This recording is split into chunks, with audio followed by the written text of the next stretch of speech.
कर रहे हैं कि जमात नाम के साइंस और जनरल ग्रुप रेगुलर और प्राइवेट के सालाना इम्तिहानात बराए साल 2024 के नताइज का ऐलान कर दिया गया है। इसी हवाले से मजीद तफसीलात जानने के लिए हमने रब्ता किया है नुमाइंदा K21 न्यूज सैयद जुहेब से। जी जुहेब, आगाह कीजिएगा। जी देखिए, आज मैट्रिक बोर्ड कराची के तहत जमात नहम साइंस और जनरल ग्रुप रेगुलर और प्राइवेट के सालाना इम्तिहानात का नताइज का ऐलान किया गया है। साइंस ग्रुप के में 1,73,000 से ज्यादा उम्मीदवारों ने इम्तिहानात में शरीक हुए हैं और इसमें कामयाबी का तनासुब जो है 69% रहा है।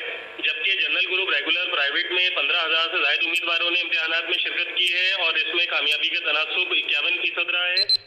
जबकि chairman matric board Karachi Sharaf Ali Shah की हिदायत पर कंट्रोलर एग्जामिनेशन ज़हीरुद्दीन भुट्टो ने नहम जमात का रिजल्ट दिया है।